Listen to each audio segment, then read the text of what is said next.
So I'm over here re-optimizing videos, right? And tell me why. You remember yesterday we uploaded the Volo video? Tell me why. Not even like a couple hours after that, because it had to have come up around this time, literally. He uploaded another video. Let me show you this real quick. Let me show you. Look at this. He uploaded another video. This was uploaded a day ago. I'm like, what? And then I read the title. I'm like, Palkia and Dialga betrayed Arceus. What's going on? I gotta see what this is all about. Make sure I hit the like button for the boy. Make sure you go in the description section below and show some love to this original video. I already liked that, as you can see. Make sure you leave a like on this and that video. Hype both videos if you can, or hype this video if you can. Hype that video if you want. Listen, it's whatever you want to do. Be sure to sign up on the website at SacredAlmighty.com. Appreciate you all. And real talk, let's just get up into it, dude. The evidence behind Palkia and Dialga's plan to overthrow Arceus can be first found within their Origin Forms text entries, where they're actually stated to be just a simple and incomplete imitation of their own creator. Palkia's body transforms into a centaur-like form that crudely imitates Arceus' own. I mean, it even has a part of Arceus' ring forming around its own midsection. Dialga's body similarly shifts to become more like Arceus, with the other part of its halo forming around their midsection as well. Neither of the two look like they're complete, but these forms don't just change them as... I just thought this was like the form that like they took when, like, obviously because their origin form, right? I just thought this was the form they took when they were created, and like obviously Arceus would create something more like, you know, more close to him, more close to it rather, you know what I'm saying?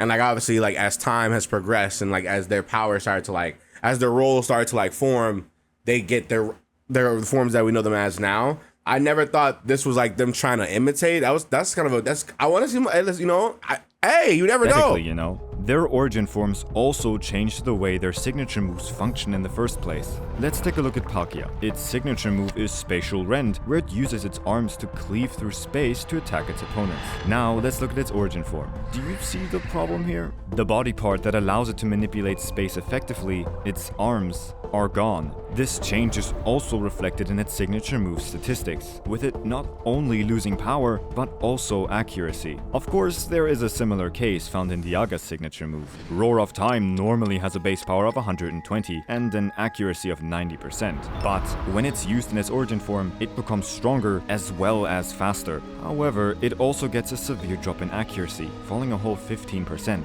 Dialga's origin form also reflects that change. It gains some sort of throat nodule that's constantly filled with the same sort of power. Stop.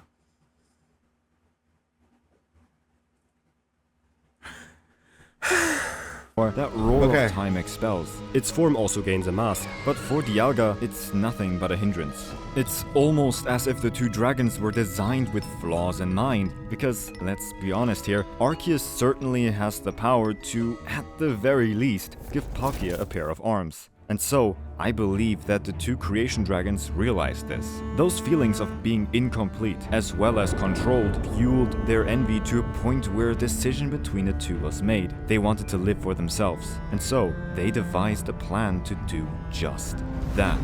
Over 20,000 years ago, there was a gigantic asteroid, which is implied by Peonia to have fallen into the Crown Tundra. The impact created a cavern that's known to us as the Max Lair, a place severely dangerous to the health of any Pokemon who dare enter. Inside of this meteorite slumbered Eternatus, the Pokemon who I think Palkia and Dialga created as a way to topple Arceus' own rule. But why would I think... Okay, that's different. That's different because I know a lot of people like to think that like Eternatus was created by Arceus, like Eternatus was part of like Arceus's like 1,000 arms or something like that. Because, you know, people just don't think the unknown are the arms for Arceus, but like I know some people are like, oh, Eternatus is created by Arceus, and like that's why he has the ability to like distort time or whatever. So it's kind of weird. I don't know where this theory is going. And I don't know. It's just conflicting with like a whole bunch of things that I think I already know. But then it's like it's always conflicting with things that like obviously like, you know, that like people have kind of put out there in their own head canon or whatever, right? That's kind of cool. It's just very weird, you know. That. But let's see what happens. There's quite a bit of evidence to support their connection. Within Eternamax's Eternatus' Pokédex entry, we can read an interesting piece of lore. It states the following: infinite amounts of energy pour from this Pokémon's enlarged core, warping the surrounding space-time. There are two things I would like you to look at here. Let's start with the obvious: Eternatus' ability to warp the surrounding space, as well as time. Those two are quite obviously the domains that Palkia and Dialga rule over, and we can see this ability being used during our fight with its Eternamax form.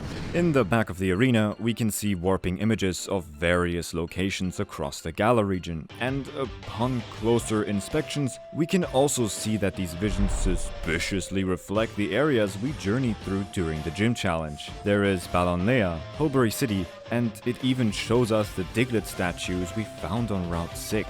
Of course, there is also Eternatus' wormhole, the one through which its giant arm originates from. Both of the two creation dragons have realms of their own, just like Giratina does with its distortion world. The portals we can see them emerge from are quite similar to that of Eternatus's. In the case for Eternatus, I strongly believe that these two dragons gave Eternatus the power to travel freely between either of the two realms, as well as, at least slightly, control the domains they ruled over. But that's not all that reinforces this theory. Let's take a look at the second chunk of text in its dex entry. Infinite amounts of energy pour from this Pokémon's enlarged core. The core that holds this legendary's power is almost identical to the ones that Palkia dons on both of its shoulders, the ones that glow during its spatial manipulation. Then there is Dialga, who's commonly associated with crystals and metals. If you take a look at Eternatus' chassis, the body which allows for both of its defensive stats to reach 250 during its Eternamax state, it's pretty easy to see how the only thing that would allow it to withstand such attacks would have to be the metals forged from the Pokémon that wields time itself. Speaking of its Eternamax form, notice how it resembles that of a giant arm? Well, in Arceus' Pokédex entry, we can read about how it shaped the universe with its 1,000 arms. So really, the two creation dragons, once again, in a mock attempt to become Arceus, created their own world-shaping arm. An abomination that resembled the very opposite of the smooth and regal life forms Arceus created. But then it's like, okay, cool, there's another theory that he has, right? Well, like the third dragon or whatever. It's like, or the fourth dragon or whatever. What if Eternatus is the fourth dragon though? Like, what if he's the energy dragon? Like, what if he's him? Like, what if that's that? You know what I'm saying? It's like, it's not a bad idea, but it's like, what if, I don't know. It's open interpretation. It's whatever. The universe. Now, with that out of the way, let's get back to the myth of Galar's darkest day. 17,000 years after the meteorite landed in the Crown Tundra, the slumbering dragon within awoke, causing a massive black storm to engulf the entire region. Galar particles radiated from Eternatus, forcing wild Pokémon to Dynamax uncontrollably. Not only are these particles known to be toxic to Arceus' creations, they also make them go berserk, laying ruin to everything around themselves. However, not all was lost. Arceus saw the immense danger that this creature posed to the safety of its universe, but it also knew that it could not intervene by itself. It needed to keep the cosmic balance. So what it did instead is create two legendary Pokémon, and either unconsciously, or perhaps angered by the lack of loyalty its original creations showed, it shaped them in the form of a wolf. And by the way, we do know that these two wolves weren't native to the Galar region either, as according to Sonia, they were born somewhere beyond the Slumbering World a long time ago. Sure, that doesn't prove that either of them are Arceus' direct creations, but the fact that they're able to completely shrug off the effects of Eternatus' Galar particles, as evidenced by their inability to Dynamax, as well as their signature moves doing twice as much damage against those who are influenced by its power, proves that, at the very least, it was designed with the destruction of Eternatus in mind. But you know, these warrior Pokémon, they weren't alone. Galar's legends also tell us of a pair of brothers who fought alongside them. These two human youths were very likely to have also been bestowed with powers, one of which being longer lifespans. The evidence behind that idea will be explained later on, so don't worry about it for now. Alongside Zacian and Zamazenta, the brothers were able to seal away Eternatus. Not slaying it, no. Erasing a being that's able to bend the universe's matter, as well as its time, isn't something that could simply just be erased. Palkia and Dialga were, of course, furious. The plan they spent the last 17,000 years meticulously creating was foiled not even by Arceus, but by its two avatars, and a pair of mortal men. They wouldn't forget the actions those two humans had taken against them. Palkia and Dialga would have their revenge, but again, that's something I can only expand on later in the video. While Arceus' four heroes successfully stopped the Darkest Day from destroying Galar, the two legendary beasts had depleted all of their energy and thus turned to stone. While the two wolves slumbered, the brothers were crowned as kings, dethroning Galar's ancient ruler, Calyrex. Calyrex actually also played a rather large part during the events of Eternatus' creation 20,000 years ago. In its text entry, we can read about how it used its powers to see all events from past to future in order to save the creatures living in a large forest. It did so by teleporting that forest and all the Pokemon living there to a different location overnight. The question here is though, what forest was it? The Slumbering Weald, obviously, right? No? One is the Slumbering Weald, the other is Glimwood Tangle. Both use the same Japanese word for forest, and that name for forest is also used in its text entry. But that's not a lot of evidence. If you've got some other pieces, or maybe even the answer to this, then I'd appreciate it if you could tell me in the comment section below. And hey, if you do want to help support these theories, then consider liking the video and subscribing to the channel. It's these small actions that allow me to spend most of my day working on improving the quality of these videos. I really appreciate it. Let me show you a little problem that there's a group of people that hate when you promote like leaving a like on a video. They'll watch 8 minutes of a 15-minute video and be mad that you told them to leave a like. I hate YouTubers or YouTube comments sometimes, bro. They will literally be mad at you for asking you to support them enjoying their content. It's like, oh, hey, if you made it this far, leave a like, appreciate you. Who do you think you are leaving a like? I'll leave a like if I want to. Shut up. You just watched half the video. Is that not enough? Is that not enough, bro? And I hate that he has to explain, like, oh yeah, this helps out the channel a lot. This helps make me be able to make more of these videos. I'd appreciate it if you all, yeah. And it's like, oh, I don't care. You should be grateful of my watch. Shut up, dog. You just watched half the video. The video's good. Leave a like. Leave a like. What's going on? Rises in some of the Galarian legends. The myths that recorded the Darkest Day tell the story of only one king. A king who wielded not Pokemon, but a physical sword and shield. But why is that? Well, if you're versed in Pokemon lore, then you probably remember that quite a few other events happened 3,000 years ago as well, with the War of Kalos probably being the most well-known of the bunch. What I firmly believe happened to the two Galarian kings is that they were sent on another mission by Arceus, and that was to settle in a region far away from the warring European continent, the region we now know as Unova. The evidence for that? That's actually found in the myths present there. 3,000 years ago, the inhabitants of ancient Unova were under a constant state of war with one another. I want you to know, I did have this like thought process back then. I remember I was like, that's kind of weird how there's two brothers here. These guys go to sleep forever, or go to sleep for whenever, and then they obviously like, there's the tale of another twin brother in this region, and they're like, they have their own little differences or whatever, and that's what causes the thing. And I just find that so weird how like there's a whole bunch of twins, like some of these twins have to be the exact same, like from legends or whatever, right? Like this, they have to be the same twins, because in my mind I was like, okay, I'm like, it's kind of weird. I'm like, all these conflicts start with like sibling rivalries, like, because there's that one theory that like the ruler of Paldea or whatever is like AZ's brother or whatever, and then it's like, oh, that they're at war and they have to fight, and that's when what's his name pops out with that, and it's okay, that's cool. But then there's this one where it's okay, these same twin brothers might be the same twin brothers from way before Sword and Shield. And these guys are the cause for the original dragon, or these guys are the original dragon owners or whatever, right? And they split up, they have their disagreements.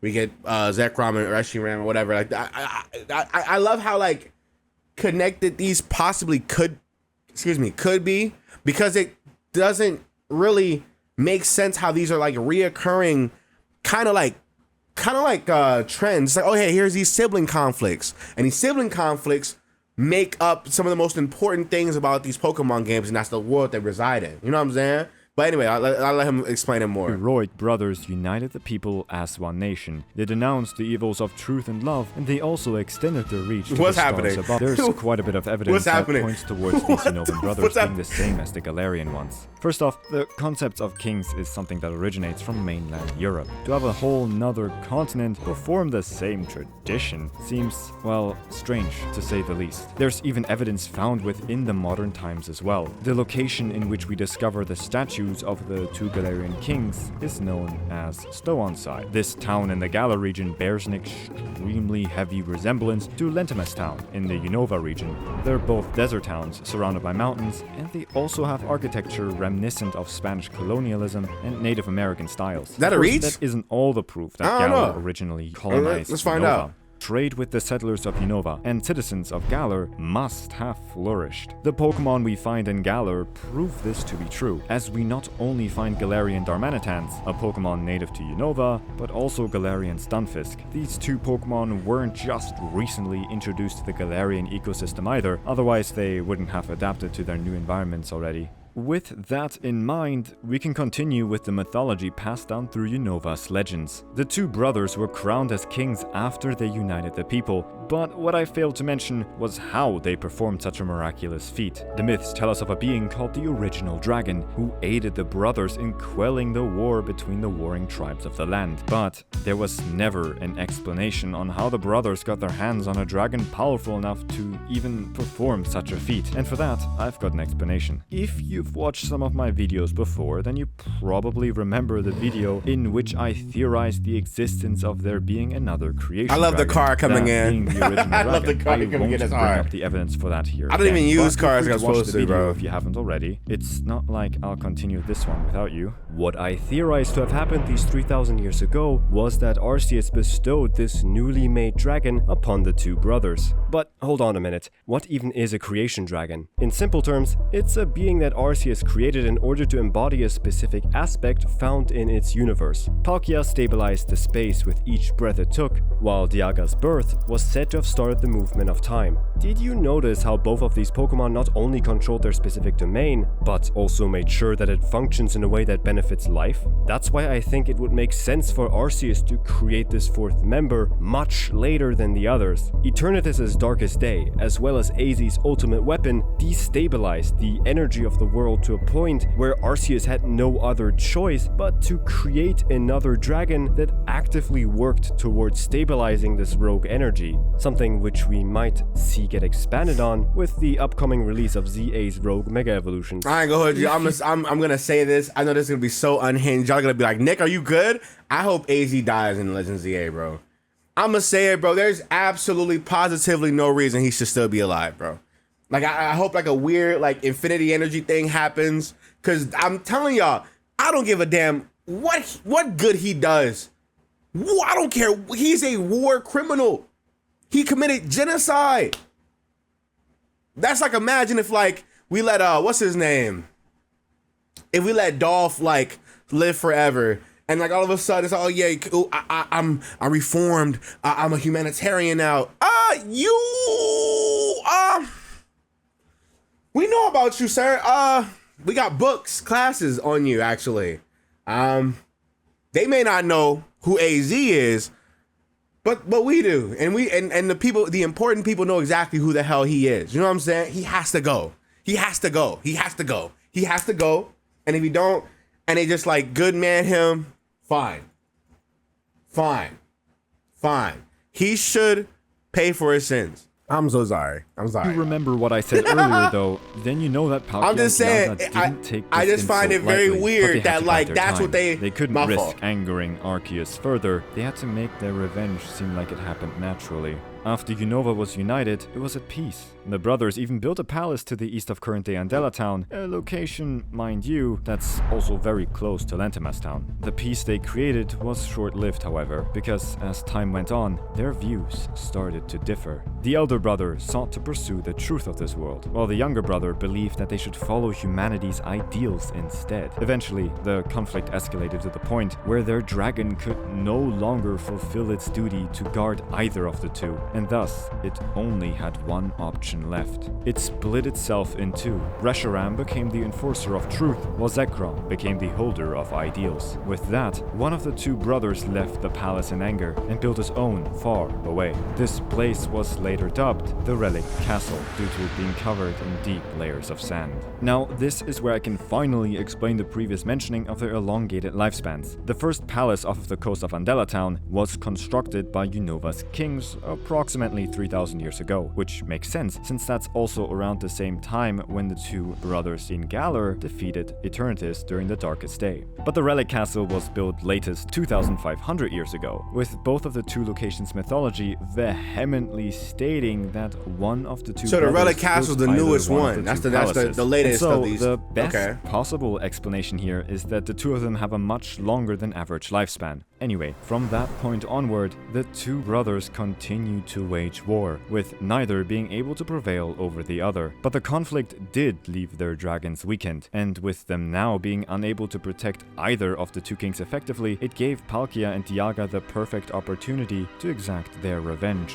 The two creation dragons had to be careful, however, as Arceus still seemed to be connected to the two brothers, evidenced by the abyssal ruins holding all of Arceus's plates. The palace located near Andela Town is also named the Abyssal Ruins, and that's due to it being swallowed by the depths of the ocean. Same. This was the place that Palkia chose to target. Giant tidal waves struck the city, and while the king managed to rescue all of his people, he presumably lost his life in the process. The city he built became his tomb. How do we know that it was Palkia's fault though? Well, not only is its secondary typing water, it's also obviously able to manipulate space. So giant tidal waves aren't really that complicated. What about the other castle though? Well, it was buried in sand by Dialga. This one's also pretty easy to explain. The metaphor of time being compared to flowing sand very easily fits with the map's description of the Relic Castle. Ancient ruins with a glorious history, buried in the sand As time went by. And thus, both brothers, as well as Dragon, now lie buried underneath the empire they built together. Well, until our near history, where they were discovered by an organization led by someone who bears the same abilities to talk to Pokemon, as well as the last name of Unova's ancient kings.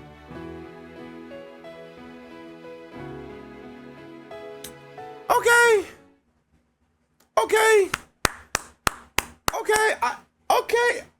All right. I mean, okay. So it's. I don't mind it. I don't mind that like.